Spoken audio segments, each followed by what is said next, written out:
This is Trend Following Radio, where great thinking comes alive. Nobel Prize winners, legendary traders, best-selling authors, and the pros that know what drive us irrational human beings. I am your host, Michael Covel. Not filtered, raw, honest. That's my passion.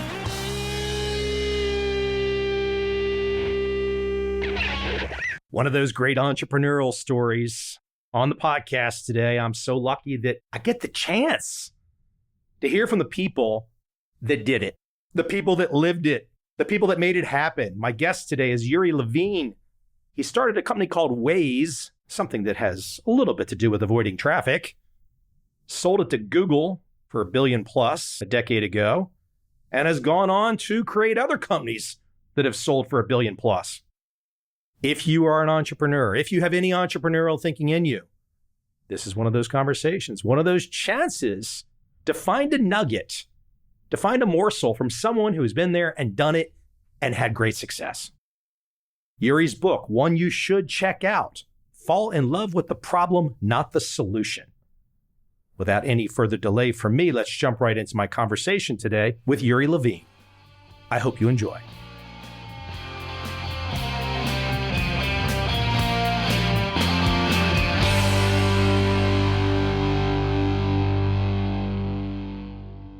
I got to say, looking at you out of the gate, you are the most promotional author I've had on in 10 years with the shirt and everything.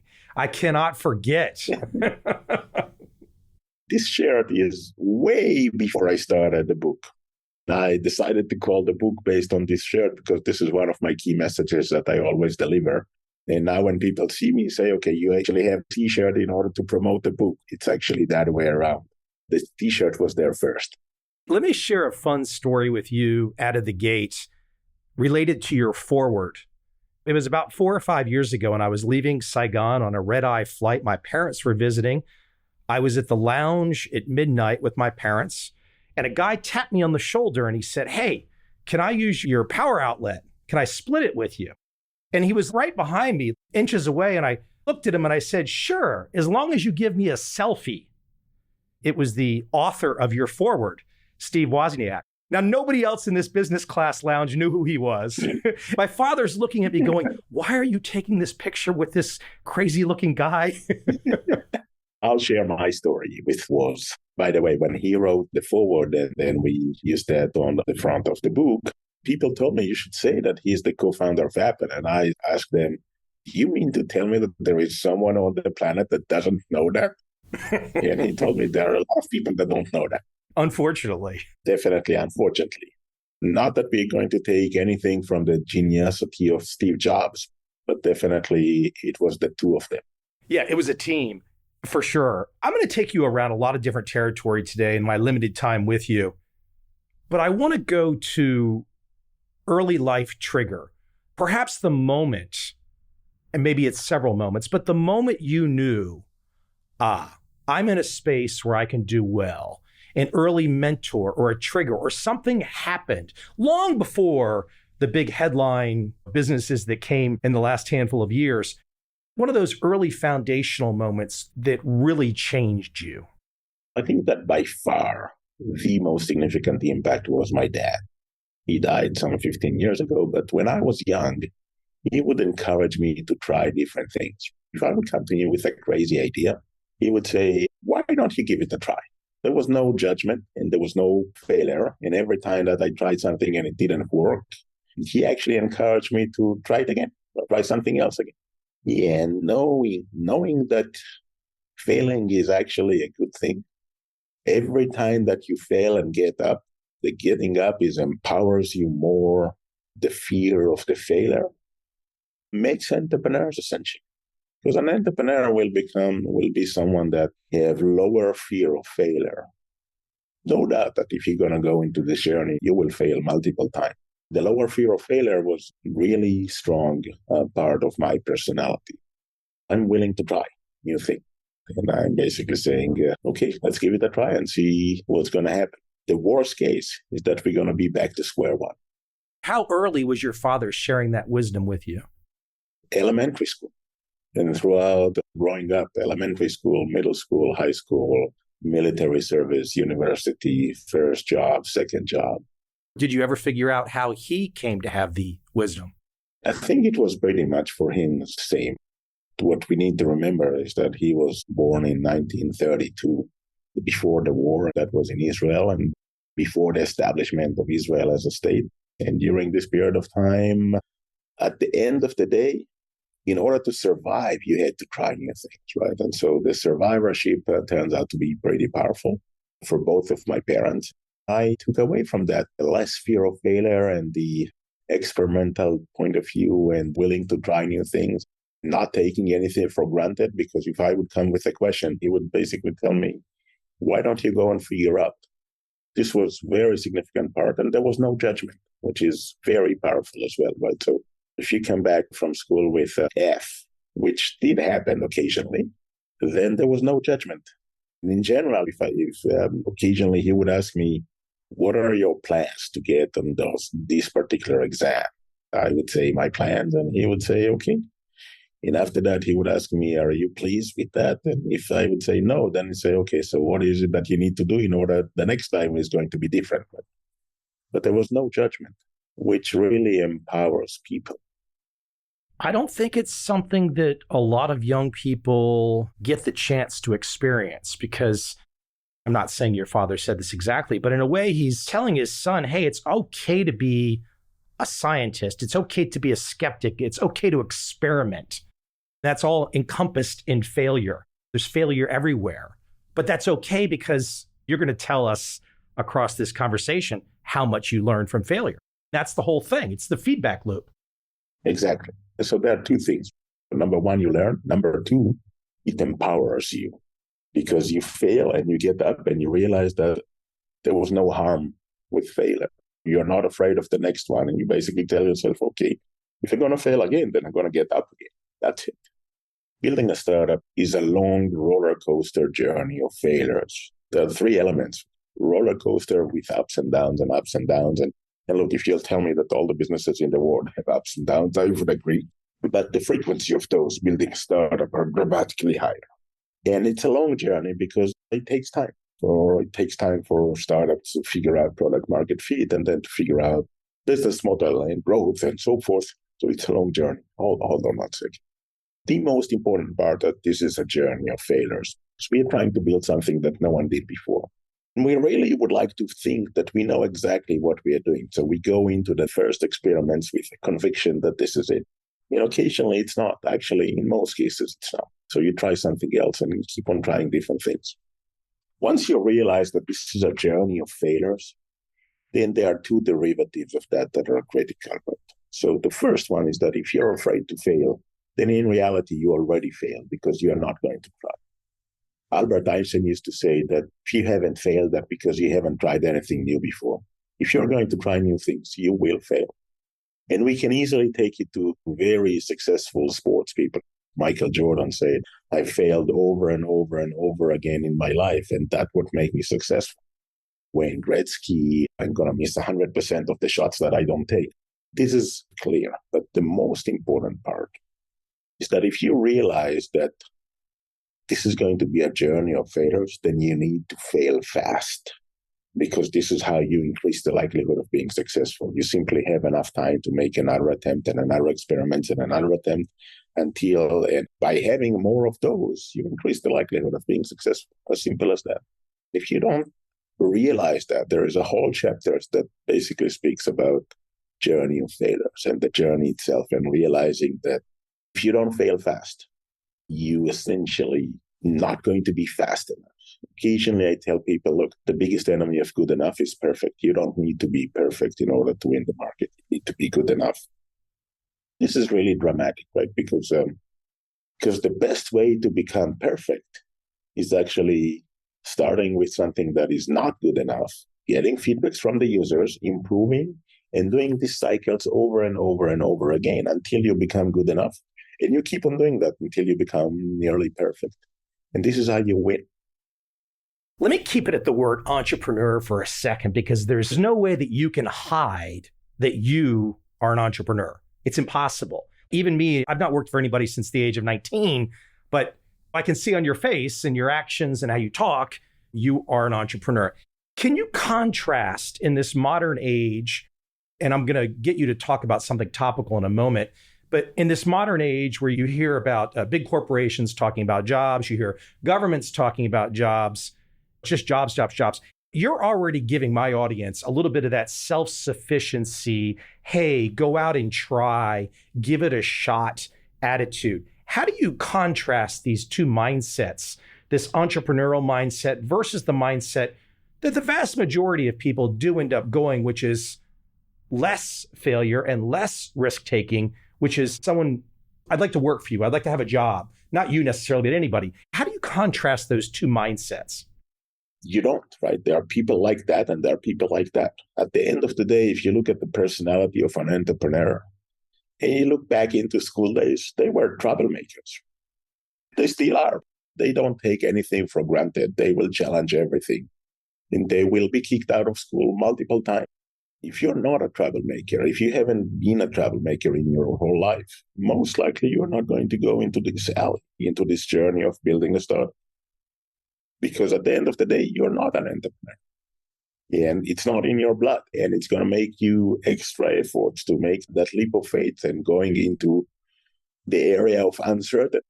When you build something from scratch, it's an area of uncertainty. You don't know what's going to happen.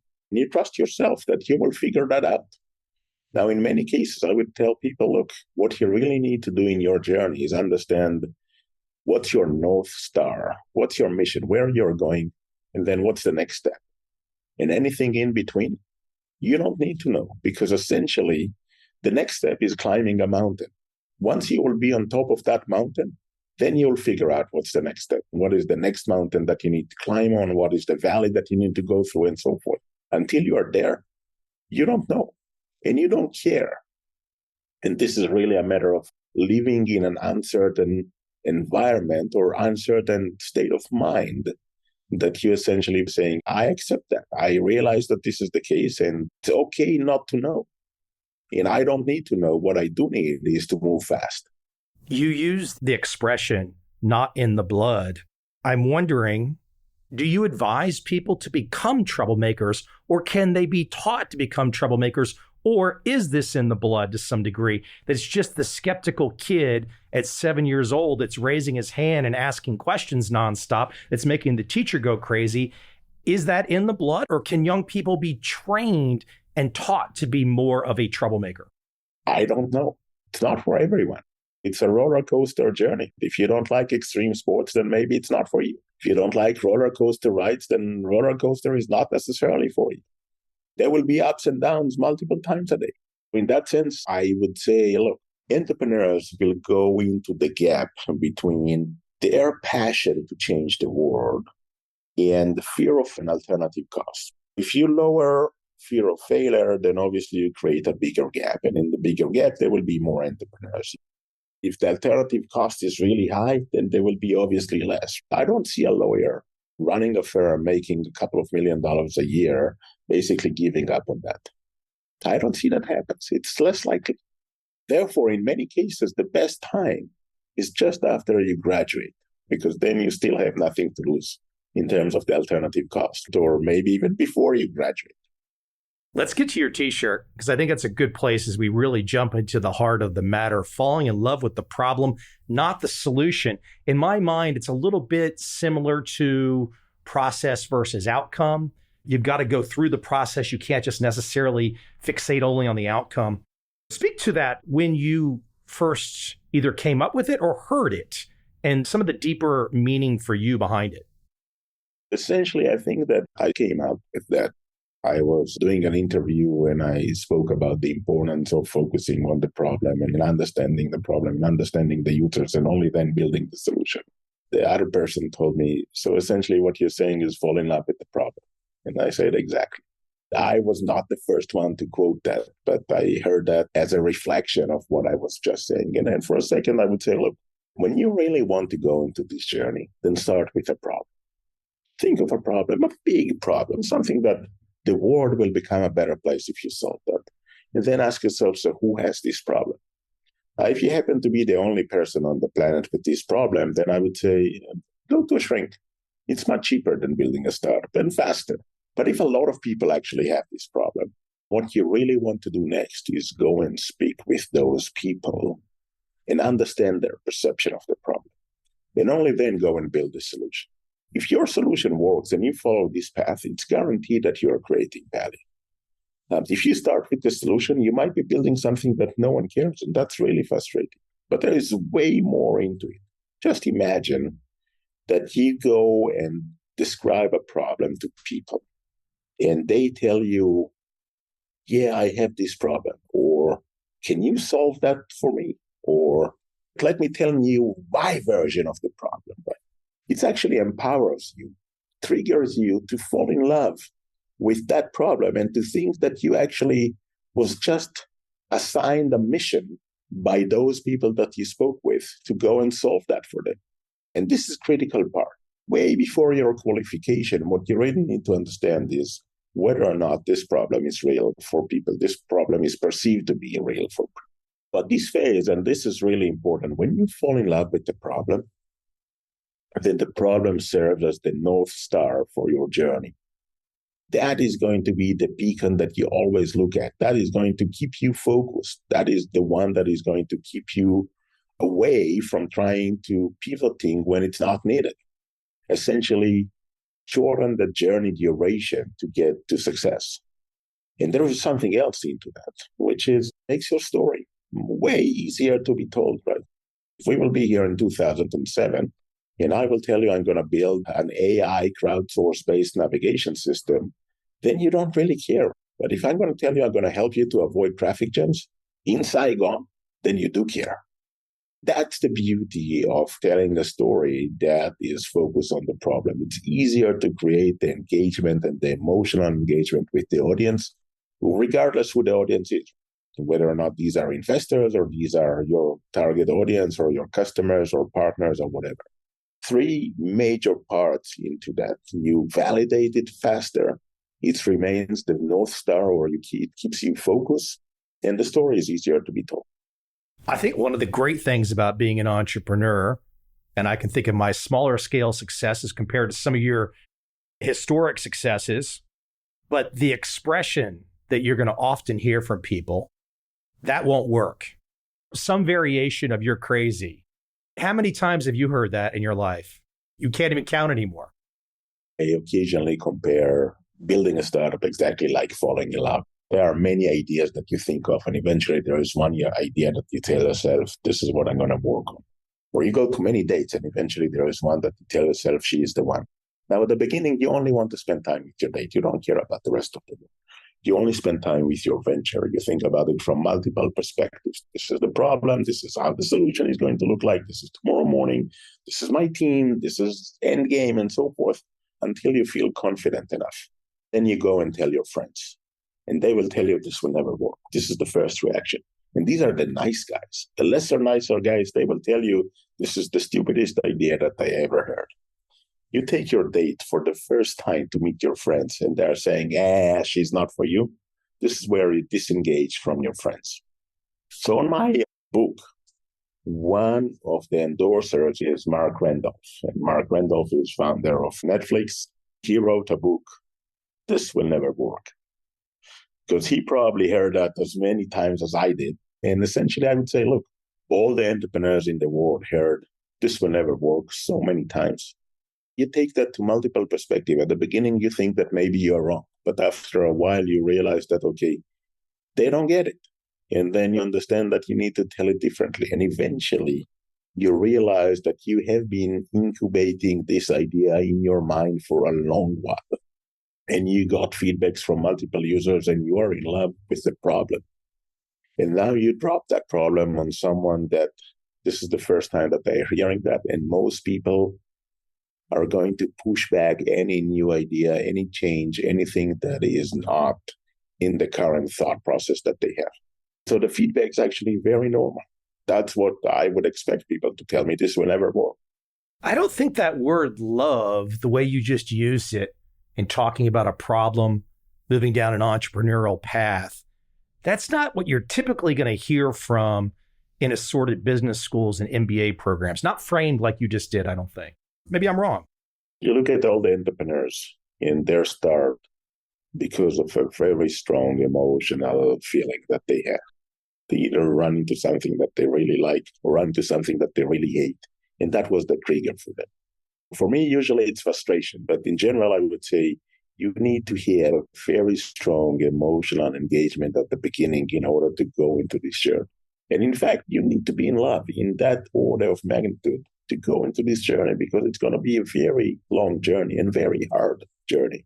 In particular, there is a long period of time that you have no traction. Nothing works. And during this particular period of time, it's you being falling in love, the right mission and the right team that is going to take you through the challenging period of no traction. It's really easy to give up there. I want to take you into your first big, well-known venture from about a decade ago, selling to Google. But before I do, I'd love to ask something topical that's underway right now that we're all watching in a real-time basis. It's fascinating, which is watching Twitter and watching what's happening with Twitter. I would love your perspective as an entrepreneur as you see a powerful man take hold of a company. And of course, the story is being written, so we don't know how everything's going to unfold. But as you see someone slash staff, for a couple of days there's all the rage of, is Twitter going to stop working? I'm curious if he can go down a path where staff is slashed 75 or 80% and things are still working. Is this already having an effect across Silicon Valley all the way to Israel? Is this mindset that there might be too much staffing at several tech companies? I mean, obviously there's been layoffs so far this fall, but I'm curious your perspective as to what's going on with Twitter, anything you might want to share. I would start by saying that these days, Elon Musk is the most significant entrepreneur there is. So maybe second to Steve Jobs, that's it. Because he actually was building successful, disruptive companies in multiple markets, not just one. When he goes and does something dramatic at Twitter, he's always doing something dramatic. At the beginning, we might not even see that, but it ends up to be very dramatic, everything that he did. I would not be I would not be in a position to judge him because up until now, he turns out to be very successful in all of his activity, regardless what the entire industry says. With Tesla, all the car makers in the world say, okay, building one is a piece of cake. Let's see him building 1 million. And he actually did. We look at the track record and we are saying, wait a minute, there might be something that we don't get. And he might be getting it differently. So this is one part. Now, in general, I would say during bullish markets, there is a push coming from investors to spend. And this is going through the entire value chain. So more investors would like to invest in venture capitals because they expect very high return there. Venture capitals investing at a higher valuation and much bigger checks into startups. And then they push them to spend. And the fastest way to spend is basically hire more and more people because this is how you show that you are actually growing faster. Not necessarily growing faster the business, but definitely growing faster the organization. And in many cases, I would say growing the organization might lead later on to grow faster the business. Then when the market changes and the wind changes, and all of a sudden, instead of having a bullish market, we have a bearish market, then the pushback from investors are always going to be save, and get to profitability. And why in heaven did you hire so many people that you don't need? Well, you just told me to do that. I think that this is a seasonality of bullish and bearish markets. If we look at the history, then we realize that, okay, we had crises like that in 2008, and we had crises like that in 2000, and we had crises like that in 1984. And I think there was also something in between. So in reality, what we are basically saying is that, okay, this is the typical seasonality of the market. And in general, the expectations from startups is to grow rapidly and not necessarily to be profitable. These days, the expectations from startups and therefore from many of the other tech companies is to increase profitability. Now, is that going to change? Let's speak back in 5 years down the road and we will see that this is going to be very different. Before we get into Waze, before we get into your tackling solving traffic jams, and I'm saying it the unacademic way. The last 20 years, you mentioned some of the various points in time. Do you think that we're at anything necessarily unique in terms of a point in history? Here we are in 2022. Or as you say, we've had these seasonal periods, bullish, bearish, and you as an entrepreneur just adjust. You know you're an entrepreneur, you just adjust, and you're going to keep moving forward with ideas, ambition, and energy. How do you perceive right now? We had the dot-com crash. We had the Great Recession. We've had the 1987 stock crash. Is anything in particular special in terms of where you see right now today? Well, let me go back to the basic. If you're going to solve a big problem, if you're going to create a lot of value to a lot of people, you will be successful. You will figure out the business model and you will be successful.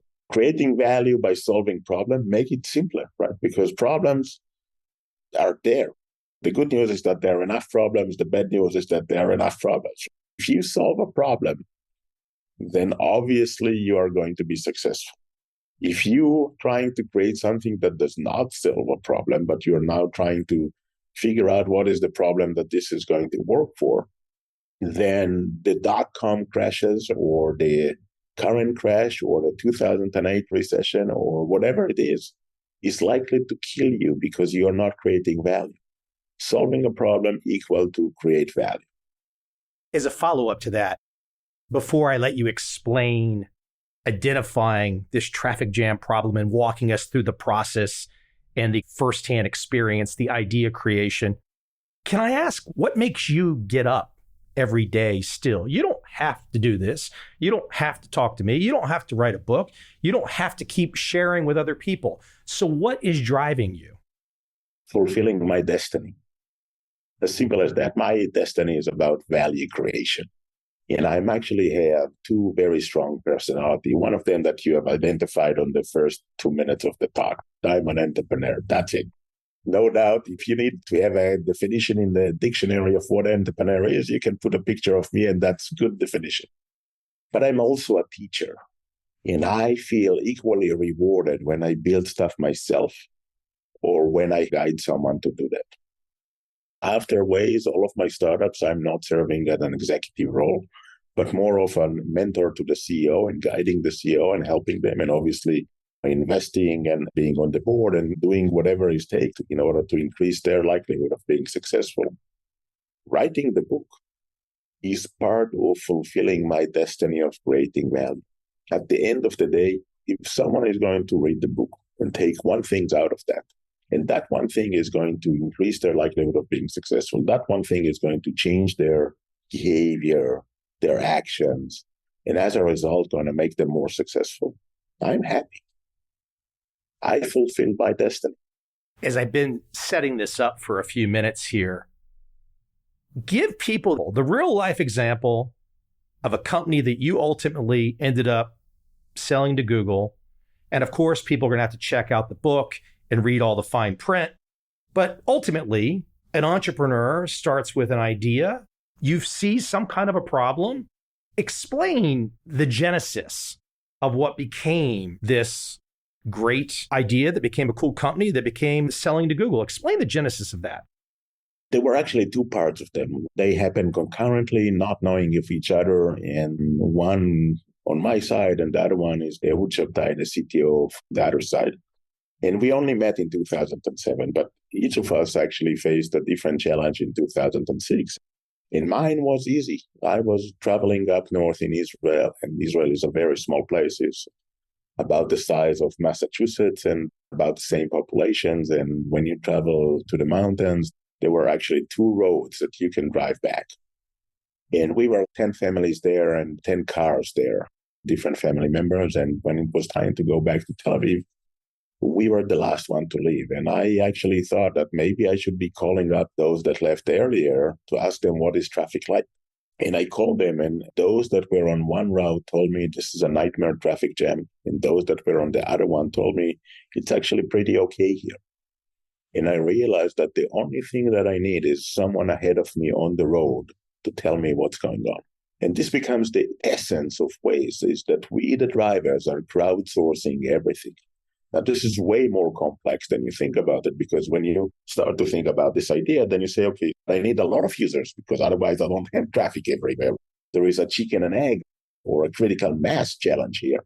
So in order to have a lot of users, I would need this application to be free.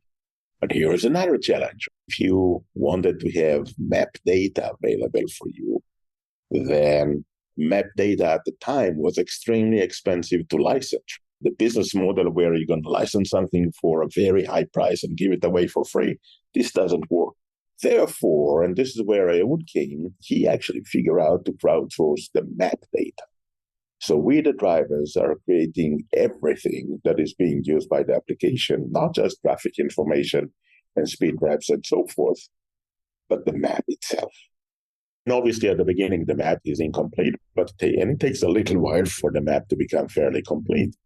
Then you ended up with something that is actually good enough and free. And good enough and free wins the market. No one can compete with it. So the magic of Waze is that we, the drivers, create everything that is being used by the application through crowdsource, most of it being done automatically, some of it manually by people that want to engage. We started in 2007. The first version of Waze was running on a PDA. Remember, a long time ago, there were dinosaurs, and then PDA, and then Nokia phones, and today we all have Android and iPhones. This long time ago is 15 years. That's it. And when you think about it and you ask yourself, so, okay, what does it mean about the future? You realize that the future, the innovation and the changes are actually going to be even faster. So if you would ask yourself what the next 10 years or next 15 years is going to bring us, way beyond imagination. And then we started in 2007, and we only raised capital at the beginning of 2008, and we started the company March 2008, starting to build the first real-time version of Waze running on a Nokia phone. We launched the product in Israel at the beginning of 2009. Turned out to be pretty okay. We said, okay, wait a minute, if this magic works here, we can make it work everywhere. End of 2009, we launched the product globally. So you could download the application in Saigon, or you can download the application in LA, or in Rome, or in Paris, or in Sao Paulo, everywhere. It was not good enough. And we realized that because people like the story that we told them, we, the drivers, are going to fight traffic jams together. They download the app and they tried that, and it was not good enough. So they churned. And what we did is that we spoke with the drivers, and they told us what doesn't work for them. And we went back into the engineering, into the drawing board, and we fixed everything. And we know that this is it. And it's not. We're doing it all over again. We speak with the drivers. They told us what doesn't work. We are doing the next iteration, the next version of Waze. And we know that this is it. And it's not. Iteration after iteration after iteration. If we mention journey of failures, this is exactly iteration after iteration after iteration to make things more complex. This is 2010, and during this period of time, we getting close to run out of cash. We had Waze actually working nicely in Israel, and then in Ecuador, and in the Czech Republic, in Slovakia, and Latvia, and that's about it. We are looking to raise capital. Everyone is telling us, okay, this is a crappy application. We tried that in San Francisco. It's a piece of crap. No one is ever going to use that. And we had very hard time to raise capital. To add on top of that, if we say that building a startup is a roller coaster journey, then fundraising is roller coaster journey in the dark. You don't even know what's coming. And eventually we were able to raise capital, and eventually through these multiple iterations, we ended up with something that is becoming good enough. And then we're starting to see that taking off. And it was taking off one metropolitan at the time in the US, Los Angeles first, and then San Francisco, in Atlanta, in Washington, D.C., in New York, in Chicago, one metropolitan after that. Or in Europe, that was one country after that. Or Italy first, then Netherlands and France and Sweden and Spain, and one country after that. In 2012, Waze was actually growing faster than the entire industry combined. So you take all navigation devices, all in-car navigation systems and navigation apps, Waze outgrew all of them combined. And then 2013, Google came with a proposal to acquire us, and we said yes. And I left the day after so I can build more startups. People often ask me whether or not it was the right decision to sell to Google at the time, and I would tell them, look, there are right decisions or no decisions. Because when you make a decision, you don't know what it would be like if you would choose a different path. If you would ask me, would Waze today be worth way more than $1.1 billion? Absolutely, yes.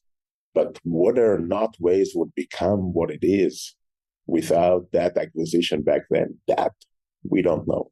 In the same way that Yahoo said no to acquire Google for $2 million back in 1997 or something like that, and you look at it and you say, big mistake, we don't know that. We don't know what would have happened if they would have said yes.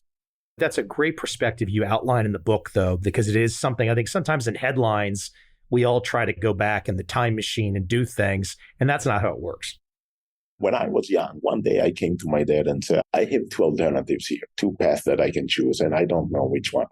And I lay out the path, and he reached out to his pocket and get a coin and say, I'm going to flip the coin.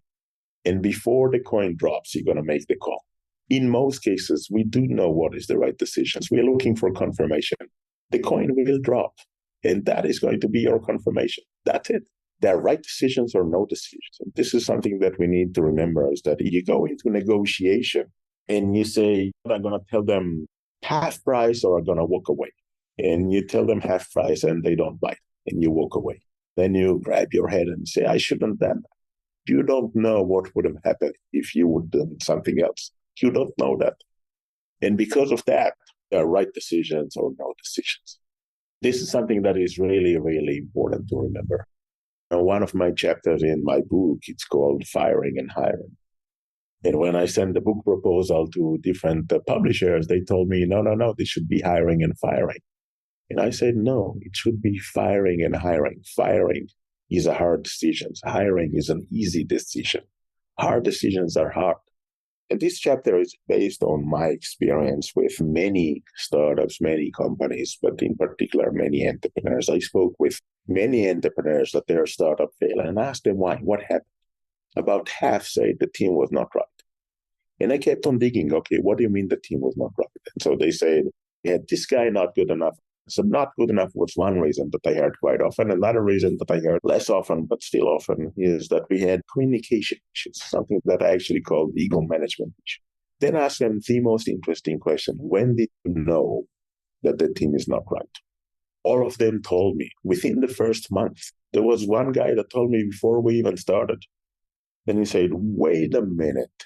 If you knew within the first month that the team is not right and you didn't do anything, the problem was not that the team was not right. The problem was that the CEO did not make hard decisions. Making hard decisions is hard. Making easy decisions is easy. This is why in startups or small organizations, they would go all the way to the top to make that decision. The challenge with people is way bigger. The nature of the beast is that everyone knows. They are a small organization, maybe 20 or 30 people. That's it. This is the size of a startup, right? And there's someone that shouldn't be there. And it doesn't matter if that someone shouldn't be there because they're way underperforming or because they're complete jerks. No one likes to work with them. It doesn't matter. There's someone that shouldn't be there. Everyone knows. Everyone knows, and the CEO doesn't do anything. That's the problem.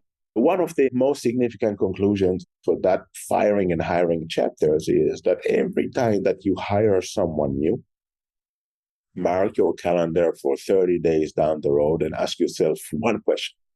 Knowing what I know today, would I hire this guy? Now, if the answer is no, then fire them immediately. If the answer is yes, then go and tell them that. Go and tell them that you're very pleased with the fact that you hire them. If it's possible, give them more equity. In my world, I've written a bunch of investment books. The expression, I know you've heard it, cut your losses and let your profits run on. You've just said a variation of that, cut your losses and let your profits run on. Oh, I would say that there is way more into that. When you fire someone that doesn't fit, you're actually doing that person a favor. That person is not going to be successful here. You already established that underlying assumptions and everyone else knows that. So you are preventing him the failure or wasting his time trying to fight uphill and not becoming successful by actually firing. Empathy in a way. They might not think of it as empathy, but you're helping someone that doesn't know they need that help. They do. They do know. They do that there's something that doesn't work here. About a month ago, I spoke at the conference. Then we had a smaller lunch event. And there was one guy that told me, you know what, after your presentation, I just realized that I need to fire my CMO. The day later, he sent me a WhatsApp message saying, I just did that and I'm relieved. And the CMO is relieved as well. And everyone came back and told me that I should have done that a long time ago. Speak to being an outsider geographically, because you were not in the heart of Silicon Valley. And of course, it's a borderless world when it comes to technology these days. But at the time you got rolling, you were an outsider, weren't you? You were not embedded in the San Francisco Bay Area. I'm still not. Israel is an absolutely amazing ecosystem to build startups. And one of the reasons is that Israel is a small place. So Israel is not a market. And you come to think about being a global player from the first day. And being global actually means not just the US, means Latin America, for example, or Europe, or Asia, or different places that you go and capture them early and become a global player way faster than if you would start in a larger place. There is a chapter that speaks about becoming a global leader. And by and large, I would say if I would have started Waze in the Silicon Valley, by the time I would get to other markets, that would be 5 or 7 or 10 years later. If you start in a small place, you actually have the urge to go someplace else faster. And you end up looking at the opportunities and realizing that US is absolutely amazing market, but it's not the only market. It's actually a market that is very hard to win. Indonesia with 275 million people, Brazil with 210 million people, or India with 1.4 billion people, and more than double the number of smartphones in India than there are in the US. So obviously the markets are different, but the opportunity of becoming global players usually will come from a startup that starts in a small place and not in a large place. Large place, they will focus on their own market initially. And obviously later on, we'll try to get the word, but this is going to be way later. And in that sense, I would say there are some advantages of starting a startup in Israel. I'm still not part of the Silicon Valley. I should note for the audience that as you say you're not a part of the Silicon Valley, you have a massive smile on your face where it's going up to your ears. That's probably another hour-long conversation with you to get into the full detail of that. I want the entrepreneurs to think about the value that they create for other people. I want everyone to think about the value that they create for other people, and only then think the derivative value that they create to themselves. This is going to make the world a better place. Uri, that is a great ending place. The book, Fall in Love with the Problem, Not the Solution. People can check that out everywhere. Hey, Uri, is there a website you would like to direct people to if they want to come find you? Look, if they can't find you today, maybe there's something wrong with them, but is there a place you might want to send people? My website, urilevine.com, Levine spelled with an E at the end. You can search me on Google. You will find my website. Uri, great stuff. I appreciate you taking some time today. Thank you. Appreciate that.